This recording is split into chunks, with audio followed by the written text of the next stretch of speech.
Halo semua, salam sejahtera Malaysia. Selamat datang ke channel Fels Lifestyle. Terima kasih kerana terus setia dan terus bersama di dalam channel ini. Tuan-tuan dan puan-puannya, saya amat hormati.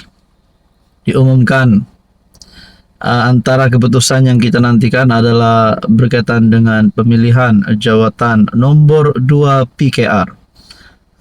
Mestilah ramai yang ternanti-nanti keputusannya.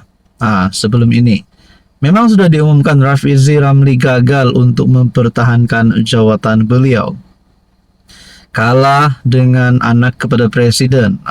Jadi setelah kekalahan yang diterima oleh Rafizi Ramli ini, tiba-tiba pula saya menerima satu komen yang serius. Saya tidak pernah terima komen ini sebelum ini. Saya tidak pernah mendengar parti ini parti rasuah.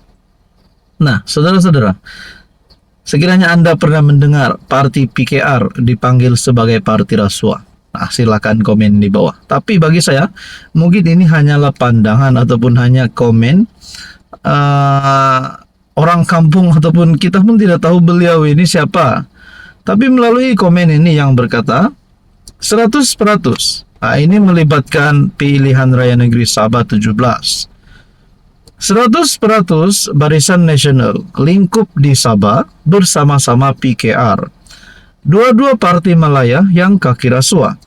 Nah, saya tidak tahu sejauh mana kesahihan komen ini, sejauh mana kebenarannya komen ini. Saya tidak cakap parti BN ini rasuah, saya tidak cakap parti PKR rasuah ataupun mana-mana parti rasuah. Tapi mungkin kita pernah mendengar ada dakwaan-dakwaan di luar sana, mana-mana pemimpin yang terlibat dengan rasuah, ada yang kata parti mereka juga rasuah. Tapi untuk PKR dan BN saya tidak tahu. Dan saya pun tidak tahu parti mana di Malaysia ini yang benar-benar rasuah. Siapa yang tahu? Jadi melalui komen ini saja, kenapa tiba-tiba muncul, tiba-tiba timbul komen ini yang berkata parti PKR pun rasuah. Sedangkan presidennya itu Perdana Menteri Datuk Seri Anwar Ibrahim, antara salah satu pemimpin ataupun mungkin one and only, tapi saya boleh katakan salah satu pemimpin yang benar-benar ingin memerangi rasuah di Malaysia.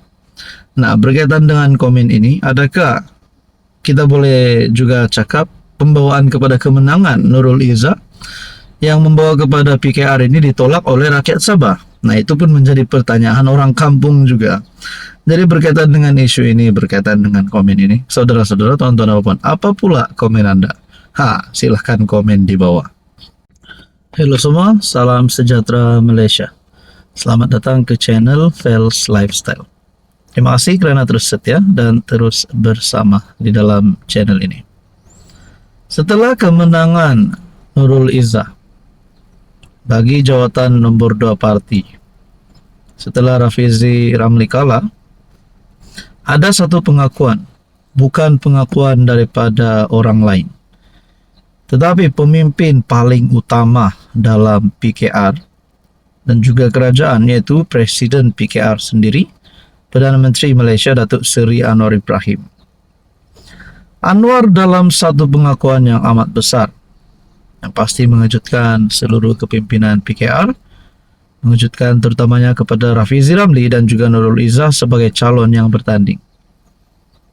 Anwar Ibrahim sebut kedua-dua nama calon ini, termasuk Rafizi Ramli yang sudah beberapa penggal memegang jawatan ataupun sudah berapa lama memegang jawatan timbalan Presiden PKR, tapi akhirnya kalah dengan anak kepada Presiden parti. Nah, tapi ini pengakuan Anwar yang terbaru selepas keputusan pemilihan PKR. Anwar akui Rafizi, Nurul Izzah terlanjur dalam berkempen. Presiden PKR Anwar Ibrahim mengakui terdapat keterlanjuran ketika Rafizi dan Nurul Izzah berkempen dalam merebut jawatan timbalan Presiden parti. Nah, orang kampung nak tanyalah, apakah maksud keterlanjuran ini?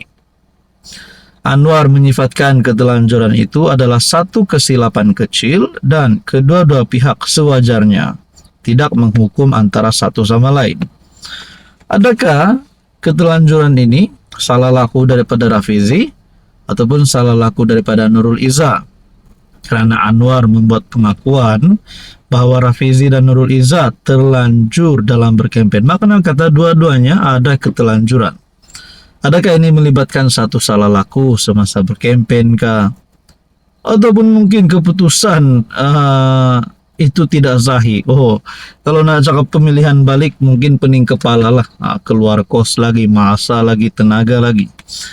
Jadi saya rasa tiadalah berita untuk pemilihan semula. Tetapi kita tertanya-tanya apa sebenarnya ketelanjuran yang dinyatakan Anwar Ibrahim ini.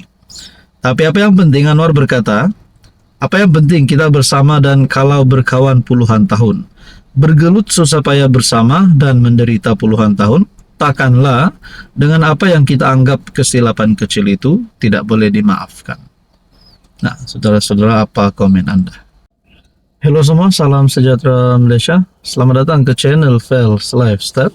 Terima kasih kerana terus setia dan terus bersama di dalam channel ini. Berkaitan dengan banyak berita ataupun siri episod rasuah antara keputusan yang dinantikan terutamanya orang Sabah, terutamanya rakyat di negeri di bawah Bayu, adalah berkaitan dengan keputusan skandal rasuah Sabah. Ini adalah keputusan terkini SPRM. SPRM panggil semula individu terbabit video skandal rasuah Adun Sabah. Adakah bermakna semua yang terlibat akan dipanggil oleh SPRM? Semua nama-nama yang disebut termasuk Adun, termasuk pemimpin-pemimpin di dalam kerajaan negeri Sabah akan dipanggil. SPRM akan memanggil semula semua individu yang didakwa terlibat. Semua. Ketua Pesuruhjaya SPRM Tan Sri Azam Baki berkata, arahan itu susulan laporan forensik rakaman video skandal rasuah membabitkan Adun Sabah yang tular di laman media sosial. Laporan forensik rakaman video tular sudah siap dan diserahkan kepada pegawai penyiasat. Laporan terbabit diserahkan kepada pegawai penyiasat sejak seminggu lalu. Artikel ini pada 22 Mei. Dalam pada itu, kepimpinan warisan pula berkata, Adun warisan yang mendakwa Azam sahkan video skandal Sabah tulen. Seorang Adun warisan berkata SPRM sudah mengesahkan, walaupun bukan secara langsung, bahwa klip video terkait dakwaan skandal rasuah sejumlah wakil rakyat negeri itu adalah tulen. Menurut Justin Wong, mesej itu dapat dibaca melalui langkah SPRM mahu memanggil semua orang yang terlibat dalam klip video yang didedahkan. Kata Adun Sri Tanjung itu, walaupun Ketua Pesuruhjaya SPRM Azam Baki tidak mendedahkan hasil laporan forensik ke atas pita video berkenaan, namun langkah diambil sekarang boleh dianggap sebagai pengesahan ia adalah video tulen. Jadi pertanyaan seterusnya, adakah semua nama-nama Adun Adun yang disebut di dalam skandal rasuah Sabah ini akan melibatkan nama Ketua Menteri Sabah juga? Adakah dengan ini kerajaan negeri JRS mempunyai harapan untuk tumbang sekiranya keputusan ataupun sekiranya dapat disahkan mereka ini terlibat rasuah? Macam mana persediaan pilihan raya negeri ke-17? Jadi saudara-saudara, apa komen Anda?